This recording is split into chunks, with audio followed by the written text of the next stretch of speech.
All right, thank you, Andrea. Welcome, everybody. On behalf of the League of Women Voters of North Carolina, we're really pleased that you could be with us tonight. I know a lot of you are League members, but for those of you who are not League members, the League of Women Voters is a nonpartisan organization. In North Carolina, we have close to 2,000 members in 15 leagues throughout the state, all working very hard to help empower voters and make sure that every North Carolina citizen has what they need to vote in this important upcoming election.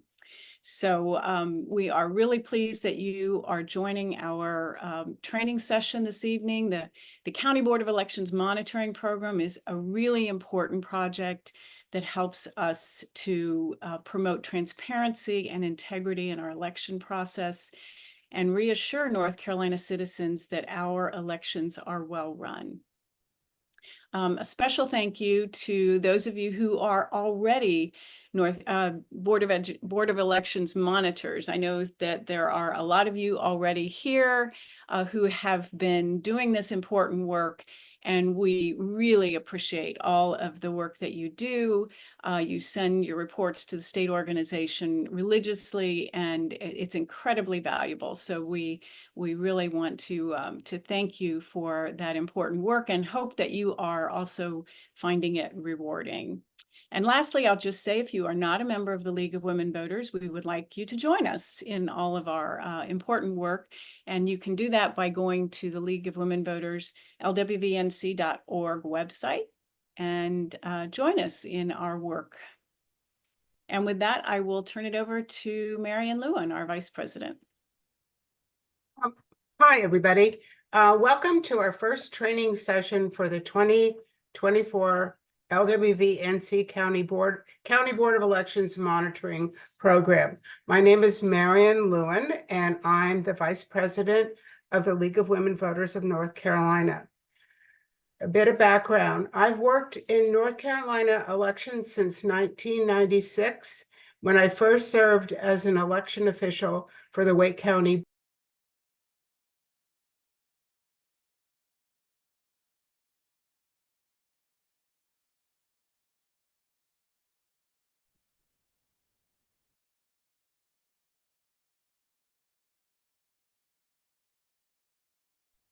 I'm on mute.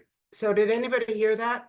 No. No. Oh, I'm Can sorry. you just start with, you were saying the year? Sorry, that's when you accidentally, I think, went on mute.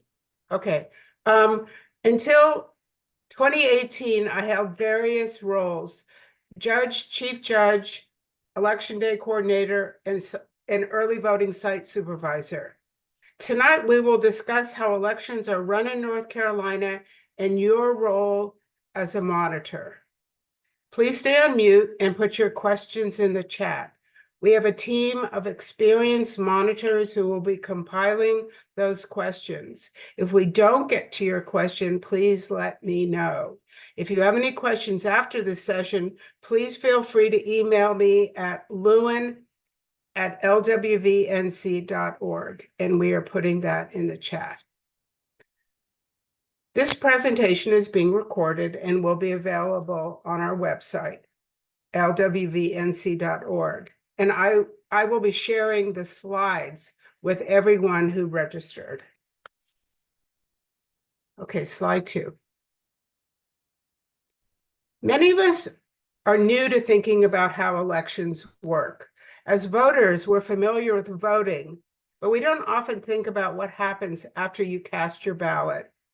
Recently, in 2000 and 2020, those 2-year elections come to mind when the next steps of counting the ballots were critical in setting the course for the future of our country. So your role as monitor is twofold: promote integrity and transparency in the electoral process, and you increase public confidence in well-run elections. By attending the meetings and filing the reports, you will promote integrity and transparency. By sharing your observations with your community, you help promote public confidence. And the report, the link to the report will be mentioned several times throughout the training. And here, the link to the report is in the chat, and it reappears in many, many places. So if you want to take a look at the report while you're listening to the training, you can click on that link. Our democracy depends on us voting and understanding where our election results come from. The CBOE monitoring project can, during different parts of the electoral process, protect the right to vote by providing nonpartisan, reliable, and accurate information about the voting process. It can empower voters with accurate information that will help them understand where our election results come from. And then we document and share best practices. Once again, the problems that we share come from your reports. And ultimately, we hope to be able to suggest improvements to elections and voter experiences. Ultimately, we want to ensure that all North Carolina voters are treated fairly and equally. Next slide. All right, a little background here. Many of you come from other states or other countries. Elections in the United States are unique and illustrate most clearly how the Constitution is based on the concept of federalism, which refers to the division and sharing of power between the national and state governments. We usually refer to the national government as the federal government. The national government or the federal government has limited jurisdiction over elections, mainly over national offices, such as when and how elections for president and Congress, including the House of Representatives and the Senate, occur. Additionally, Congress has created some additional voting safeguards. Those sit within the Voting Rights Act of 1965, the National Voter Registration Act of 1993, and the Help Americans Vote Act of 2002. Next slide. These policies and laws provide the overall structure, but the Constitution delegates the administration of elections to the states. In North Carolina, under our Constitution, the legislature writes the election laws, and the North Carolina State Board of Elections oversees elections by setting uniform policies and procedures, administering campaign finance disclosure and compliance rules, and maintaining a statewide voter roll. And they also help manage statewide election security and working with national organizations such as Homeland Security. Other states may have elections that operate under the Secretary of State or differently named state agency, but this is how it works in North Carolina. Next slide. North Carolina laws go one step further and delegate the actual operation of elections to each of 100 counties in North Carolina. This means that individual counties create the infrastructure of an office, staff, voting locations, equipment, and all supplies needed to run an election. The counties provide election funding through their county Board of Commissioners, which authorizes all spending by county government. The counties create a county board of election that hires staff and operates all voting locations. The CBOE purchases all the voting equipment and supplies and issues of ballots, including absentee and provisional ballots, as well as other materials such as poll books and voter exception forms, voter ID exception forms. The CBOE is required to follow all the voting policies and procedures created by the State Board of Elections. Lastly, this delegation of authority to the county should help you understand that in North Carolina, Voter registration resides at the county level. If you're a registered voter in North Carolina, but you move within the state, your voter registration does not move with you. You must re-register in your new county. And if a voter from another state happens to be in North Carolina at election time, they can't vote at all, even for president, which is a nationwide office. People have a hard time understanding that. Next slide.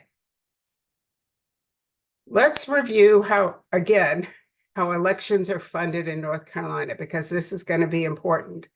Elections are funded by local, not state taxes. Funding depends on the county resources and tax base. This often results in inadequate funding in some counties. Not all counties are the same. Some CBOEs will have large staff to help voters, and some will be able to operate more early voting sites and election day precincts. Next budget cycle, think about advocating for more election funding from your county board of commissioners so that elections are better run in your county. Next slide. Okay, now we've got all this background information. Let's get started. First of all CBOE meetings are public. You have a right to be there. By law, all official business or decisions of the CBOE must be made in public meetings. The staff may do background work to prepare for the meeting, but the board decisions must be made in public. So find out when, where, and how your county board of elections meets.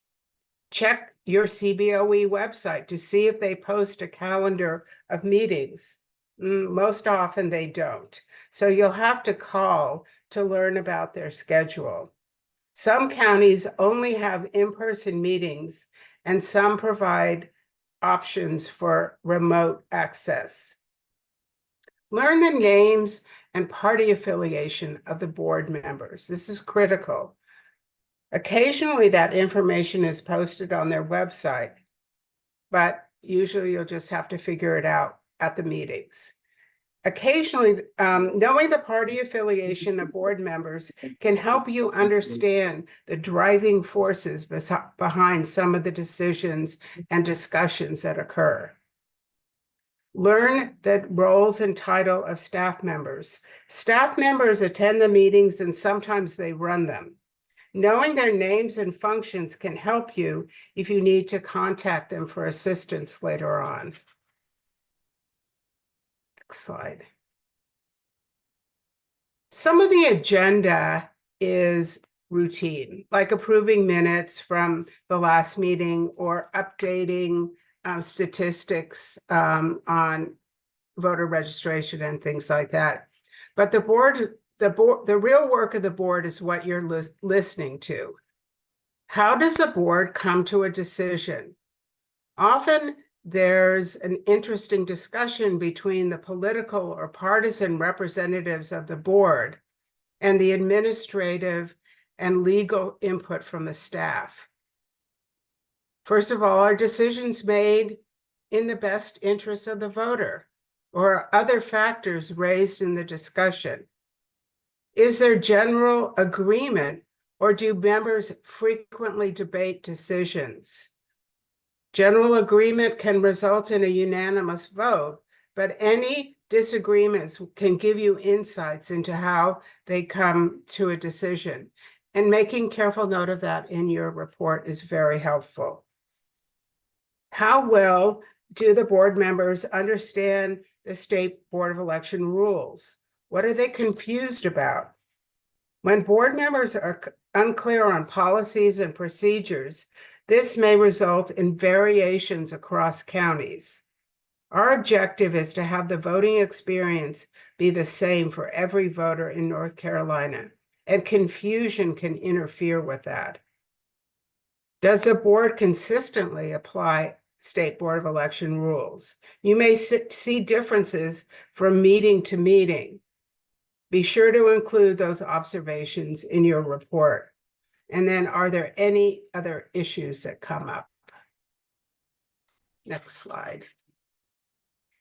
Tips to being an effective monitor. Always confirm your meeting.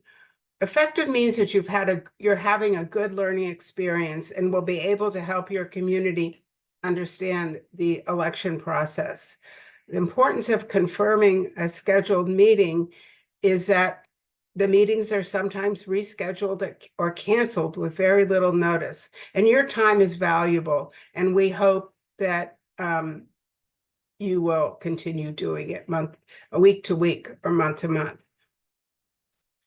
Introduce yourself to the other observers and ask what organization they represent. Make a note of what other organizations are working on elections. That will help you when you want to do some community organizing. You can learn what other and then learn your meeting protocol. Sometimes in some counties, they let you ask questions, raise your hand and interrupt. But some meetings are quite formal and you're not allowed to ask questions during the meeting. So you're going to have to follow up with staff or board members after the meeting if you have questions. Be friendly and professional. Wear your league pin, or if you're with another organization, identify your organization. You're not an adversary. You are fulfilling an essential public function, and you are there to support the voters of your community. Next slide. Here are some more suggestions. Attend in person if you can. Part of the goal is to develop a relationship with the staff and board members. Remote meetings can be very hard to follow because you don't always know who is speaking, you can't always hear them, and you can't see what's going on generally. Ideally, when you're there in person, you get to know staff and board members so that they can help you later on if you have questions. Sit up in front. It will help you hear and see the discussion and understand how decisions are made at the meetings. Often the room acoustics are terrible and it's really hard to hear. Remember, our presence is to support the mission of the CBOE. We're not trying to be adversarial. CBOE staff and appointed board members are under a lot of pressure these days. Some have even been threatened, and a lot of them are new because there have been a lot of resignations. However, they recognize that public support for elections is essential to our democracy, and you're part of that public support. Next slide. Okay, what to look for in the 2 to 3 months leading up to the election. That's like right now. So the 2 to 3 months leading up to the election are August and September. You will continue to see discussions concerning State Board of Election rules and guidance. Because of the new election law, also known as Senate Bill 747, and certain HAVA related, that's Help America Vote Act, challenges that have been made. Some of the procedures are different this year, especially around voter registration and some other handling of some of the paperwork around elections. So they'll be talking about that at these meetings. And also, although some of this was implemented in the March primary, there have been some changes since then. So, and we may see even more changes coming in the next few months. So just pay close attention to how they're talking about election procedures. Budgets have been set, but are they struggling to staff polling locations? Are there any financial problems? If you hear of staffing needs in early voting sites or for election day precincts, you can offer to help get the word out to your community to recruit extra staff. And the early voting plans have been set, but it's not uncommon to hear about changes to early voting sites for a variety of reasons. And there may be changes to election day precincts for many, many reasons. So learning which sites are changing, why they're changing, can help you understand the process of running the election. And also you can then communicate that to your community so that people understand why they have to vote in a different place than they usually vote. Okay, and then we're going to be hearing talk about challenges. And there are a lot of there are so many different kinds of challenges.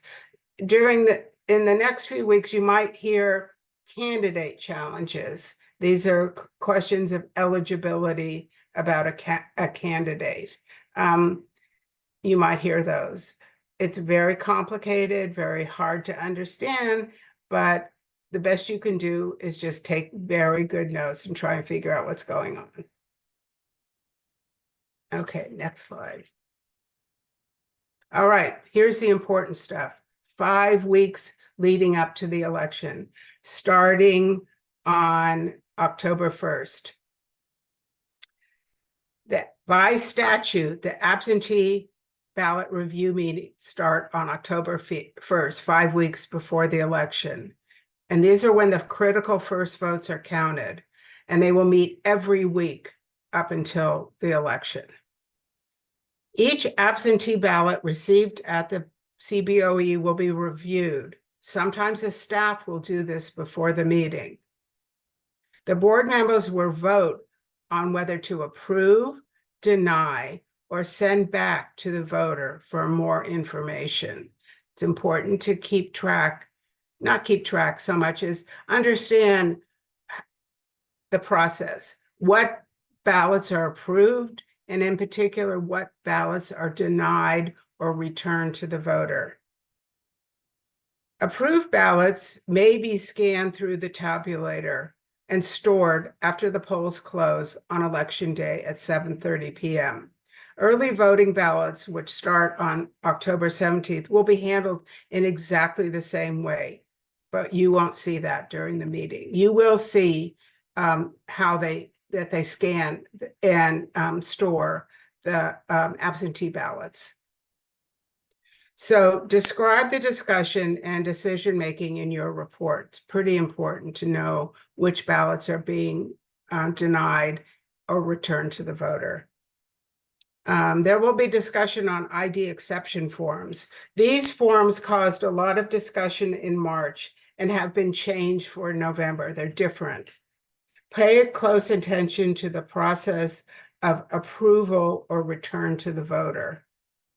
Similarly, the ID photocopy issue caused a lot of problems.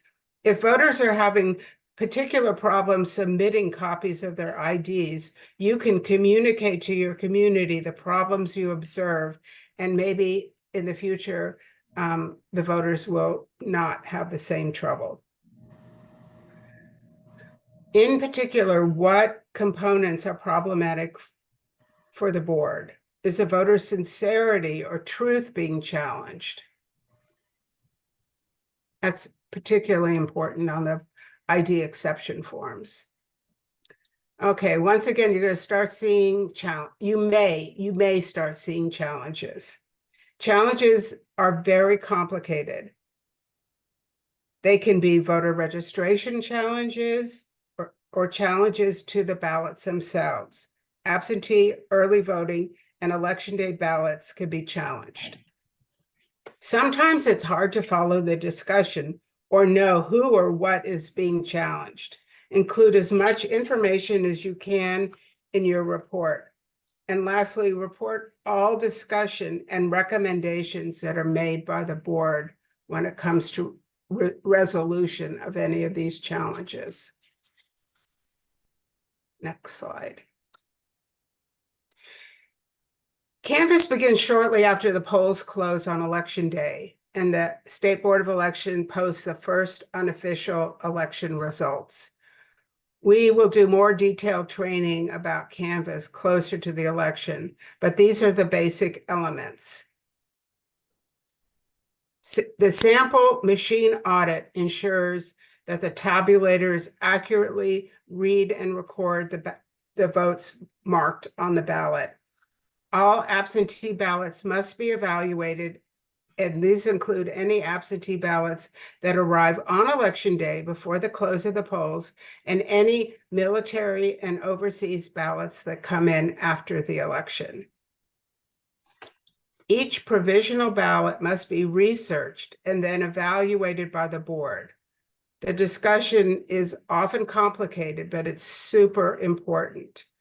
It's so important to understand why ballots are not counted, or even why voters are using the provisional process in the first place.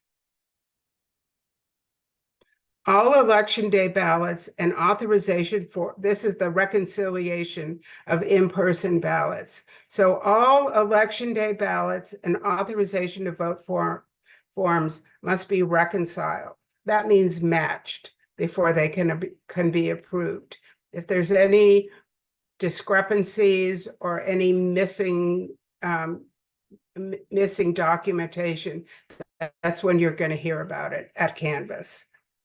And then a close election or a recount audit is going to happen either before Canvas or maybe a little bit after Canvas. This will determine what constitutes a close election or makes an election eligible for a recount.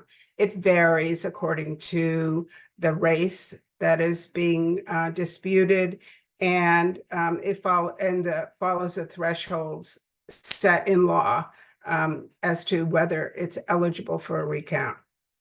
And then lastly, the voter history update. And this is where in your voter search where they reconcile essentially how you voted. Did you vote in person? Did you vote in person early? Did you vote absentee? All those, all the paperwork gets put together and determines your vote. Okay. All right, next slide. Canvas reporting is very similar to the other reports, but it can include more steps in the process. How did board members make decisions? Please document any disagreements. And then track ballots by category so we know how in your county where there are a lot of provisional ballots, where there are a lot of provisional ballots that were not accepted, where there are certain categories of reasons why people use the provisional balloting process. That is all important for outreach later on. And that's the same thing with absentee ballots. Okay. And then lastly, next slide. File your report. That's so important. Even if the meeting is canceled, I just want to know that it was scheduled, and if there was a reason why it was canceled, you can put that down. That's great. If more than one person attends a meeting, I love multiple reports. Everybody is going to notice something different. So multiple reports from one CBOE meeting is fine. It's great. And then if you have any questions, you can email me or at communications@lwvnc.org. And ultimately, by joining forces across all the counties, the League can work to improve the voting process and make sure all voters are treated fairly and equitably. Okay, that is it. Were there any kind of quick questions for clarification? Well, we have a couple questions here in the chat.